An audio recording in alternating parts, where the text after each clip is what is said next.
Hello everyone, it's George from Ireland. So welcome back to my channel once more. And this is commenting on Donald J. Trump's latest act of unconstitutionality, and that is accepting this gift from Qatar to him personally, a plane worth hundreds of millions of dollars. Wow. Now there's the emoluments clause, which to say that presidents cannot profit from their office. And often if they own shares, they put them into some sort of blind trust managed by whoever, and the president's got no input on that because of course he's got insider information, the insider trading. He knows what's going to happen to the economy because of policy here and there. He knows if a military attack's going to happen. He's got access to secret intelligence and so on, and that could affect investment decisions to make him more money, or at the very least avoid losses. So it's staggering and sickening that this should happen. As so often with Trump, it's goo-boo, as the Irish politician Conor Cruise O'Brien said in 1982 about a complete different situation: grotesque, unprecedented, bizarre, and unbelievable that Trump should do this. His absolute shamelessness is staggering and revolting.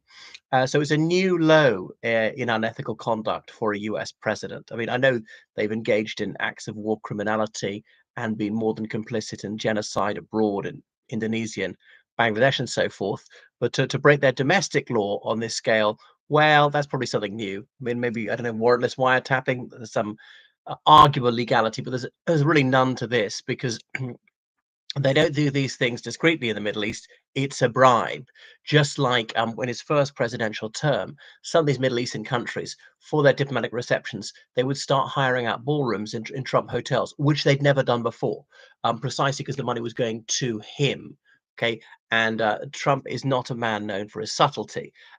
So yeah, he would accept that. Likewise, when Vice President Spence visited the Republic of Ireland, he didn't stay in the US Embassy, which is what vice presidents and US presidents always do in Ireland. He stayed in the Trump Hotel on the Atlantic coast of Ireland, and that's like 150 miles from Dublin.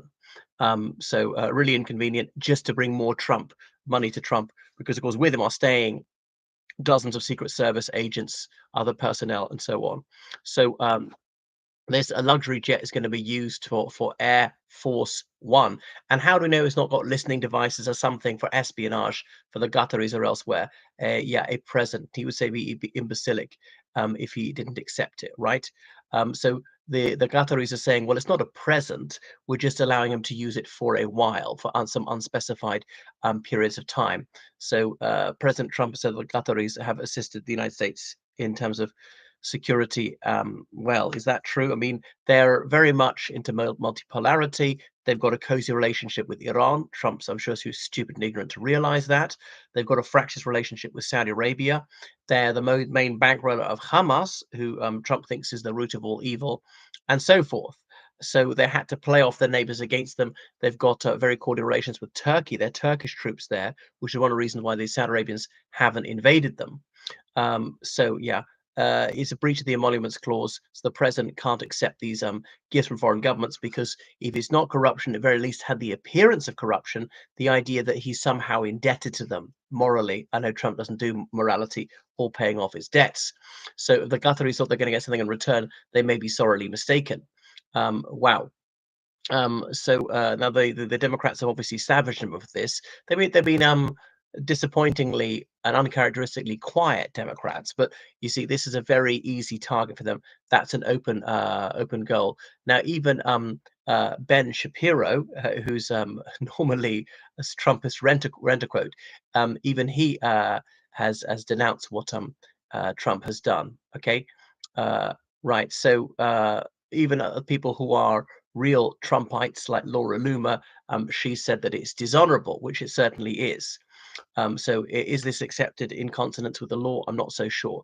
So the White House already has Boeing 747-200B planes, which are especially adapted for the president: communications room, a stateroom for receptions, an office, a conference room, bedrooms, somewhere we can have a shower and stuff like that. So the Qataris are offering something even beyond that. Now, it's speculated this worth over $400 billion. I mean, the US will no doubt adapt it. If there is any espionage equipment, I would expect they would find it, but so on. But you know, there ain't no such thing as a free lunch, and Trump would know this. He has got some sort of street smarts. What were the Qataris expecting in return? was to obviously sweeten his judgment, so he'll be more amenable to them, fewer sanctions on them, something like that. So they've got a fairly cordial relationship with Russia. Got to hand it to them. They have played the honest broker between Ukraine and Russia. Sometimes they've helped to facilitate these prisoner of war exchanges. There are other examples like that, the Saudi Arabians and the Emiratis. So this supposed meeting between Zelensky and Putin next week that Trump says he might just drop in on, is it going to go ahead at all? I doubt that it will. I mean, they may well meet, but I don't think it'll be that soon. It might be a few months. Um, and would Trump show up? Because if Putin doesn't go, that would seem to be bad faith for him. He might be worried that he's finally pushed Trump a bit too far. His manipulation of him has been too blatant, even for Trump. And so there might be greater pushback. But it's very bad news for Trump to accept such a plane. Can the United States really not afford a plane of its own? Because anyway, surely the Qataris want something else. And what else can it be given? And it's always not for him personally, although he's the one who's going to use it for the next 3.5 years. But he doesn't see it that way. There's no distinction between public and private. That's why he likes absolute rulers. Because if you strike a deal with an absolute monarchy or whatever, any dictator, assuming the person's doing so, intending to honor it, he or she can say, consider it done. Because a democratic government can ink the deal or whatever. Can they get it ratified by their legislature? Maybe not. And they might think, there are practical considerations. The press might really cane us over this one. The opposition have a field day. It might queer the pitch for the forthcoming election or whatever. It might cause a revolt within the ruling party. And of course, that government might fall, might be voted out of office, so it might not be implemented. Whereas absolute rulers, there is no restraint on them, no guardrails, no limitation to what they can do, can't do. So they can take decisions quickly and implement them fully and really deliver. And it is about a personal relationship. It's not a Rechtsstaat. Okay, it's personal rule, not the rule of the law. So Trump likes that, and he likes to think that there is no restriction of what he can't do, can't do, no constitutional constraints, and or that they're needed in the case of him more than anybody else. Someone who's prone to these ill-judged flights of rhetoric, someone who is astonishingly ignorant, very incurious. His family being a dynasty, yeah, people say that Ivanka Trump is the cleverest of his children. That's not saying much. It's probably true. The most presentable might somewhat undermine the misogyny accusation if she was to front a future presidential campaign. But J.D. Vance, is he to be the spiritual son of Trump? Probably. They say that Trump is so embarrassed of Donald Trump Jr., he wishes he could take his name back. He regrets having conferred on that doofus. Eric Trump is a complete ninny as well. The little boy Barron, or he's about 18 or 19, but 6'6", little. But it's too early to say. And there's another daughter of his, I can't remember, the one via Marla Maples, but she doesn't seem to have evinced the slenderest interest in politics.